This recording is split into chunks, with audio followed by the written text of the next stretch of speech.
Olá, meus amigos, sejam bem-vindos a mais uma aula aqui da série Crescer, hoje com o tema Filosofia Bíblica ou Teologia Bíblica. Por que filosofia? No sentido de alcançar o conhecimento, de encontrar a raiz, a verdade de tudo. Mais ou menos é isso que significa a palavra filosofia. A teologia bíblica ela se divide em 4 pilares. Há um consenso entre a maioria dos filósofos em relação a isso, que seria a criação, a queda, a redenção e a consumação. Possa ser que tenha algum termo um pouco diferente, alguma explicação um pouco diferente desta, mas em resumo geral, há um consenso que a teologia bíblica ela tem esses 4 pilares, que é criação, queda, redenção e consumação. Vamos falar a respeito dessa construção hoje. O cristão, como qualquer ser humano que esteja na Terra, ele tem uma cosmovisão. O que é uma cosmovisão? A cosmovisão é a lente com que alguém enxerga o mundo, a lente com que ele faz a leitura do mundo. Independente de ser cristão, de ser ateu, de ter uma religião, de não ter uma religião, todos têm uma cosmovisão, uma forma com que ele encara o mundo, como ele faz a leitura do mundo em que ele está envolvido. E a cosmovisão cristã, ela basicamente está resumida nesses 4 pilares que aqui hoje eu vou destacar. A começar pela criação. No Gênesis mostra que houve a criação, o homem ele é feito à imagem e semelhança de Deus e é colocado no Jardim do Éden com o intuito de governar. Então, aí já ocorre uma aliança. Deus tinha uma aliança com ele. Essa aliança era baseada em um governo.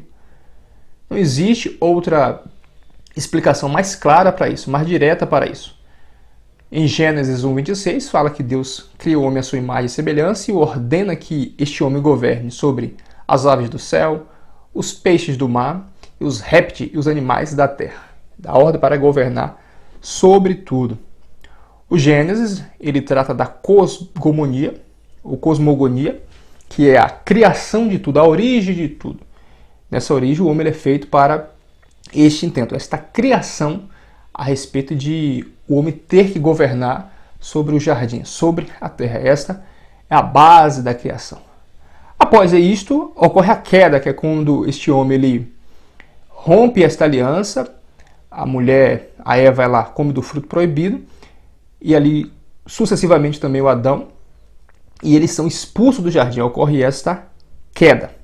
Quando ocorre essa queda, há um período de caos na Terra que dura em torno de 4.000 anos, que é do Gênesis à vinda de Cristo, que Deus, para corrigir esta queda, Deus estabelece a lei mosaica, a lei de Moisés, na qual tem ali leis, mandamentos que esse homem será dirigido, governado, até que ocorra essa nova aliança para levar o homem ao lugar na qual ele foi criado para estar, que era em um estado de governo. Não mais vai haver esse jardim, mas a aliança vai ser restaurada para que o homem possa governar sobre a terra. Veja que o homem ele está agora em um estado de escravidão, ou seja, a raça humana ela está caída, debaixo de paixões, emoções, toda espécie de mal está governando este homem. Este homem agora ele está sujeito à morte. A morte impera. Esse é o estado do mundo. Claro que nesta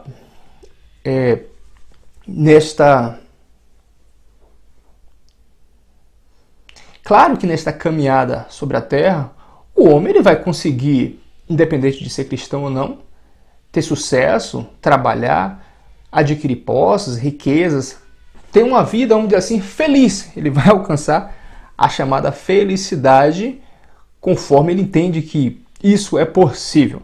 Mas há um estado de queda sobre toda a humanidade. Quer este homem perceba, quer este homem aceite ou não. E após a queda vai acontecer a redenção, como eu falei outrora, que é quando vem a promessa de Deus se cumpre através de um Redentor, de um Messias, que é Jesus Cristo, e não mais toda a raça humana vai poder governar dentro dessa perspectiva bíblica, mas os eleitos, os escolhidos vão ser chamados para essa nova aliança para reinar em vida, um sacerdócio espiritual. Como é que se dá isso? Isso se dá, primeiramente, em caráter espiritual. Isso vai do caráter espiritual, de uma dimensão espiritual, ser também dimensionada de forma material, de forma física, de forma mental, quando o homem ele consegue ter essa visão que ele está neste mundo para governar segundo instruções, mandamentos superiores, mas que ele não pode ser influenciado, que ele não pode ser conduzido por o sistema que aqui foi estabelecido. Porque veja, no ponto da queda, houve uma escravidão da raça humana, mas o homem ele encontrou formas de poder se conduzir, poder viver sem o governo de Deus.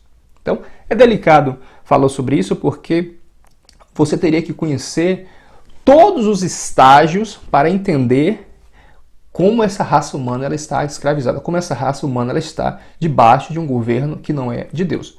Então, essa nova aliança, esse novo estágio de redenção, não alcança toda a raça humana. Se lá no Éden, quando Adão ele foi criado, todos os seus descendentes estariam debaixo desse governo, com a queda não. Com a queda, apenas os eleitos, aqueles que se colocar debaixo desse governo, alcançará a redenção, a salvação eterna. E por último tem a consumação, que é quando Cristo ele volta na sua segunda vinda para levar esses eleitos para a assim chamada redenção.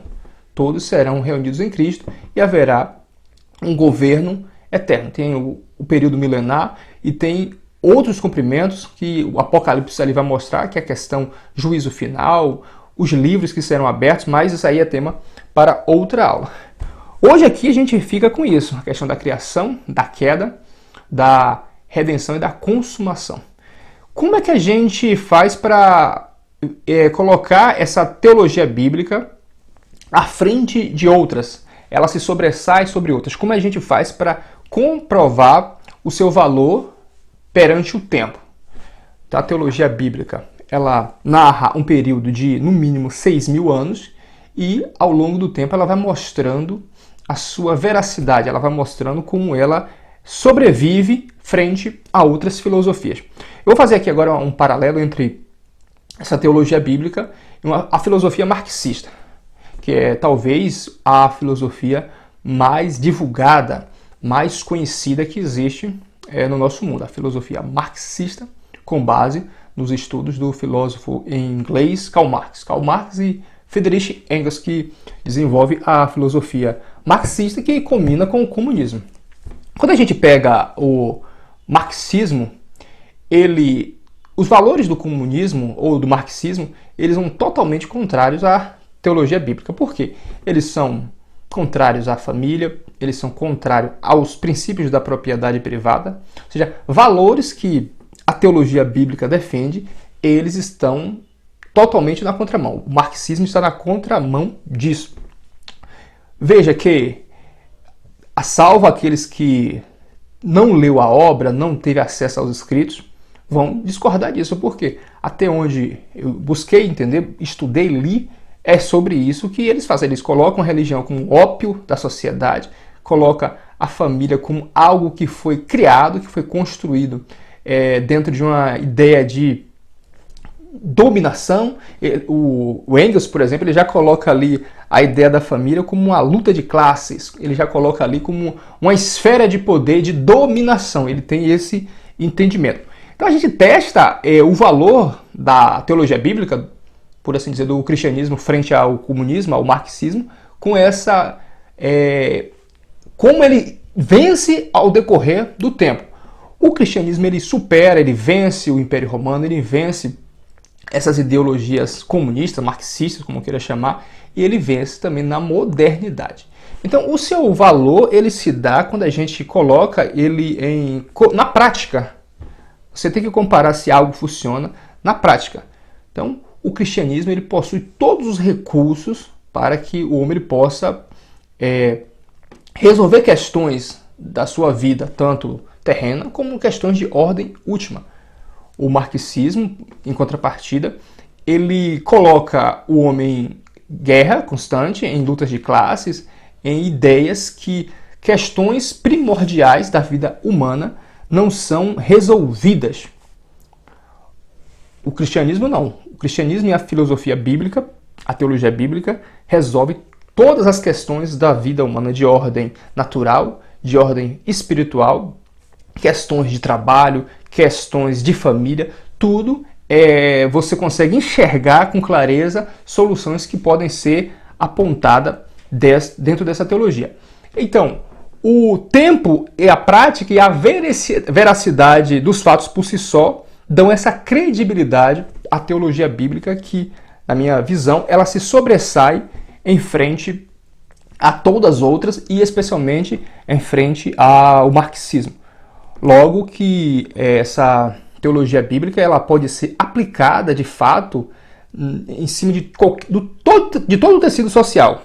Aonde o cristianismo chegou, você pega, por exemplo, a Europa antes do cristianismo e a Europa pós-cristã, ou melhor, após a difusão da fé cristã na Europa, é totalmente diferente. Ali, após a chegada do cristianismo, os pilares da fé cristã, da filosofia grega e da lei romana, que são as bases do Ocidente, faz com que essa Europa ela tenha agora uma roupagem, uma sedimentação totalmente diferente. Então a Europa se torna outra com a chegada do cristianismo, em vários termos, em termos de liberdade, em termos de família, de direitos humanos. Então não podemos dizer que, como alguns tentam afirmar, que a fé cristã é uma fé opressora, que o cristianismo ele age de forma opressiva. Quando a gente fala isso, a gente pode, no máximo, falar das estruturas. Todas as estruturas na Terra, no mundo, ela tem as suas deficiências. Não apenas a igreja, não apenas estruturas que têm um viés, que têm uma base religiosa. Todas as estruturas têm seus problemas.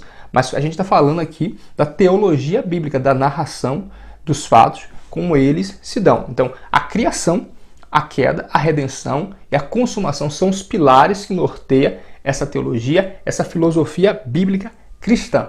Fora isso, não temos muita segurança se quisermos postular sobre ideias, pensamentos que não se encaixam dentro desses pilares. Logo, eu vejo que a teologia cristã ela se sobressai de longe de todas as demais filosofias que foram criadas até hoje. Então esta foi a aula de hoje, muito obrigado por ficar até aqui, curta, compartilhe, se inscreva e até a próxima.